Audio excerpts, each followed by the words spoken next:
اور وہ جو وزیر اعلیٰ ہاؤس سے جو لوگ آئے تھے جو بطور گواہ اس کیس میں پیش ہوئے ہیں، انہوں نے کہا ہے کہ ہمیں انفلوئنس کیا جاتا تھا، ہمیں ڈرایا دھمکایا جاتا تھا، ہم سے زبردستی کہا جاتا تھا کہ یہ کام کریں، اور وہ حمزہ شہباز کہلواتے تھے اور وہ کرواتے تھے۔ اس وجہ سے ان کی درخواست بریت کی درخواست نہیں بنتی۔ ان کے خلاف کیس بڑا سٹرونگ ہے، کافی گواہان اس میں اپنی کافی گواہان اپنے بیانات قلم بند کروا چکے ہیں، اس وجہ سے ان کی درخواست خارج کی جائے۔ عدالت نے جو شہباز شریف اور حمزہ شہباز کی بریت کی درخواستوں پر سماعت 2 اپریل کے لیے ملتوی کی ہے، جبکہ آشیانہ ہاؤسنگ ریفرنس میں جو شہباز شریف ہے ان کی حد تک وہاں بھی حاضری معافی کی درخواست دی گئی۔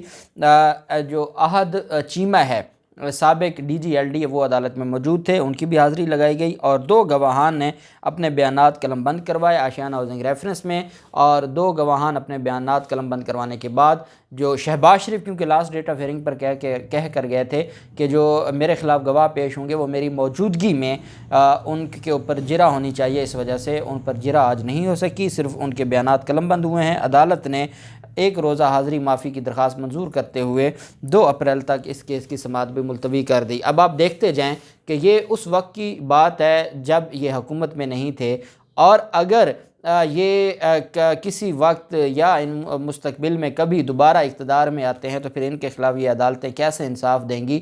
جب یہ اپوزیشن میں ہے تو ان کے خلاف کوئی کارروائی نہیں ہوتی، اور ان کے ایسی خواہشات کی تکمیل ہوتی ہے عدالتوں کی طرف سے کہ ملزم ہوگا تو گواہ پہ جرح ہوگی، ملزم ہوگا تو بحث ہوگی، ملزم چاہے 6 ماہ نہ آئے کوئی نہیں کام ہوگا۔ کیا یہ عدالتیں باقی ملزمان کو بھی ایسا ریلیف دیتی ہیں؟ یہ ایک بڑا سوالیہ نشان ہے۔ دوسری طرف اسد عمر اور وزیر اعظم عمران خان کی درخواست پر آج سماعت ہوئی اسلام آباد ہائی کورٹ میں۔ جو کل اعتراض لگایا گیا تھا، اور یہ اعتراض اسلام آباد ہائی کورٹ کی طرف سے لگایا گیا تھا، وہ اس اعتراض کو عدالت نے ختم کیا ہے۔ محمد زبیر سرفراز نے بائیو میٹرک کرا کے رجسٹرار آفس کا اعتراض دور کیا، جس کے بعد پٹیشن کو نمبر لگا دیا گیا تھا، اور پٹیشن کو آج فکس کیا گیا تھا چیف جسٹس اطہر من اللہ صاحب کی عدالت میں۔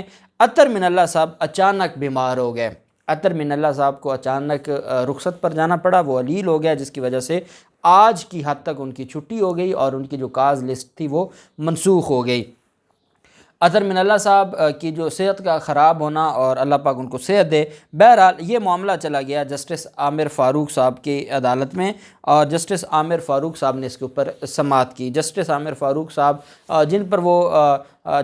جن کی توہین کی گئی تھی، اور اس کے بعد پھر جو رانا شمیم ہے ان کے خلاف پھر سارے جو کارروائی تھی وہ ہوئی تھی، ان آنریبل کورٹ میں کیس کی سماعت ہوئی۔ اسد عمر اور وزیر اعظم عمران خان کی جو درخواستیں تھیں اس پر بیرسٹر علی ظفر صاحب نے عدالت کے سامنے یہ ساری ڈیٹیلز عدالت کے سامنے رکھیں۔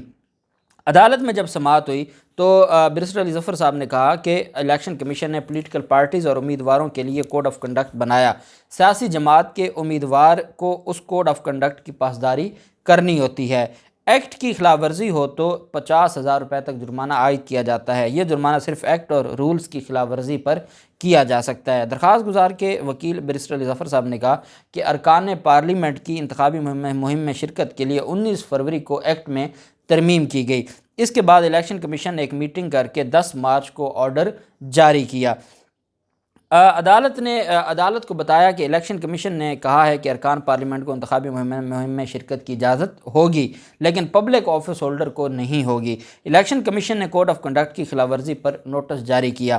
جسٹس عامر فاروق صاحب نے ریمارکس دیے کہ آرٹیکل 218 الیکشن کمیشن کو شفاف الیکشن کرانے کا اختیار دیتا ہے، یہ وہ 218 ہے جس میں سینٹ میں ویڈیو سامنے آ گئی، سارا کچھ خریداری ہو رہی ہے، اس وقت کسی عدالت کو 218 کا خیال نہیں آیا کہ یہ الیکشن کمیشن کی ذمہ داری ہے۔ آج وہاں پر منڈی لگی ہوئی ہے ضمیر فروشوں کی، کسی عدالت کو یا کسی ادارے کو یہ خیال نہیں آ رہا کہ 218 کے تحت الیکشن کمیشن کی یہ ذمہ داری ہے کہ وہ صاف اور شفاف الیکشن کروائے اور ہر طرح کی دھاندلی اور دھونس کا خاتمہ کرے، لیکن ہمارے ادارے بھی اور ہماری عدالتیں بھی تماشا دیکھ رہی ہیں، اور 218 آرٹیکل کا الیکشن کمیشن مذاق اڑا رہا ہے اور اس کی دھجیاں اڑا رہا ہے، لیکن یہاں پر اس معاملے پر کیونکہ ایک جلسے کے لیے چلے گئے اور ایک جلسہ ہوا، اس پر یہ فیصلہ سنایا گیا اور وزیر اعظم عمران خان کو نوٹس جاری کیا گیا۔ اس پر جسٹس عامر فاروق صاحب نے کہا کہ آرٹیکل 218 کے تحت جو صاف اور شفاف الیکشن کا کہا گیا ہے، کیا آرڈیننس سے ترمیم کر کے آپ آئین کے دیے گئے اختیار کو ختم کرنا چاہتے ہیں؟ آئین نے ایک مینڈیٹ دیا ہے جسے ایکٹ آف پارلیمنٹ سے ختم نہیں کر سکتے۔ کیا کوئی بھی آئینی اختیار قانون بنا کر ختم کیا جا سکتا ہے؟ بیرسٹر علی ظفر صاحب نے کہا ہم کون سا آئینی اختیار ختم کر رہے ہیں؟ ہم کب کہہ رہے ہیں کہ صاف اور شفاف الیکشن نہ ہو؟ ہم تو یہ کہہ رہے ہیں کہ پہلے ضابطہ اخلاق کی خلاف ورزی یہ تھی، اب ہم نے اس کو تبدیل کیا ہے اور ایک آرڈیننس لے کر آئے ہیں، اور ہم صرف ضابطہ اخلاق کی خلاف ورزی کی حد تک ہم یہ سارا معاملہ دیکھ رہے ہیں۔ ہم کب چاہتے ہیں کہ آئین کی خلاف ورزی ہو؟ تو اس پر جو آنریبل جسٹس عامر فاروق صاحب ہیں انہوں نے فرمایا کہ نہیں، آپ نے یہ آرڈیننس لا کے آپ یہ سمجھتے ہیں کہ آپ کو اجازت مل جائے۔ اس پر عدالت کو بیرسٹر علی ظفر صاحب نے کہا کہ اگر ایم پی ایم این اے جا کے کمپین کرے تو وہ صاف اور شفاف الیکشن ہوگا۔ کوئی پبلک آفس ہولڈر چلا جائے، اس کا قصور ہے کہ وہ 5 سال کے لیے پبلک آفس ہولڈر ہے، تو وہ اپنی سیاسی ایکٹیویٹیز ہی ختم کر دے، پھر جمہوریت اور سیاست کہاں جائے گی؟ پھر کیسے یہ سارے معاملات چلیں گے؟ اس پر جسٹس عامر فاروق صاحب نے کہا کہ آپ نے نوٹس چیلنج کر دیا ہے، الیکشن کمیشن سے کیوں رجوع نہیں کیا؟ معذرت کے ساتھ آپ لوگوں نے بھی آرڈیننس کی فیکٹری لگائی ہوئی ہے، جو کام پارلیمنٹ کے کرنے والے ہیں وہ کام آرڈیننس سے ہو رہے ہیں۔ بیرسٹر علی ظفر صاحب نے کہا کہ یہ نوٹس امیدوار یا سیاسی جماعت کو جاری ہو سکتا ہے، افراد کو نہیں۔ اسد عمر کو جو نوٹس ملا وہ پٹیشن کے ساتھ لگا ہوا ہے، اور اس میں آپ دیکھ سکتے ہیں کہ یہ نوٹس قابل قبول نہیں تھا۔ عدالت نے کہا آپ کو 14 مارچ کو طلب کیا گیا تھا، پیش ہی نہیں ہوئے۔ پیش تو ہوتے، ان کا نوٹس غلط تھا یا درست تھا، آپ پیش تو ہوتے۔ جس پر علی ظفر صاحب نے کہا کہ غلط کام تھا، غلط نوٹس تھا، ہم کیوں پیش ہوتے؟ تبھی تو ہم آپ کے پاس آئے ہیں کہ ان کا نوٹس کرنے کا اختیار ہی نہیں تھا۔ آرڈیننس غلط ہے، درست ہے، آئین کے مطابق ہے یا نہیں ہے، وہ جناب کے پاس پاور ہے، وہ الیکشن کمیشن کے پاس تو پاور نہیں ہے کہ وہ اس کو اس حساب سے دیکھے اور وہ اس کو خود ہی اپنی طرف سے تشریح کر کے نوٹس بھیجتا رہے۔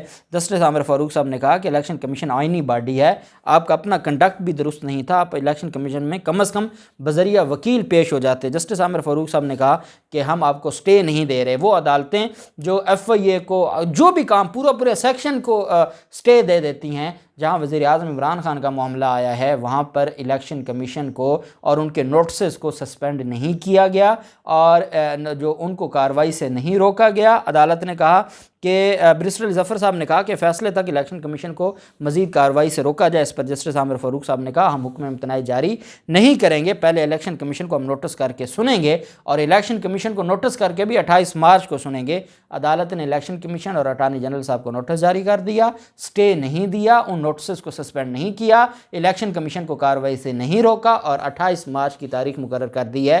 جب یہ معاملات ہوں، یہاں پہ ہم دیکھتے ہیں کہ عدالتوں کے آرڈرز ہوتے ہیں، کسی کی گھر کو نیلام کیا جاتا ہے اس پر بھی 4 سال یہ سٹے مل جاتا ہے، اور یہاں پہ وزیر اعظم، اور کیونکہ وزیر اعظم کا معاملہ ہے اور دوسری طرف الیکشن کمیشن اور اپوزیشن ہے، اس وجہ سے 28 مارچ تک کیس کی سماعت ملتوی کر دی ہے اور عدالت نے سٹے نہیں دیا۔ دیکھتے ہیں 28 مارچ کو کیا ہوتا ہے، جو بھی تفصیلات ہوں گی آپ کے ساتھ شیئر کرتے رہیں گے۔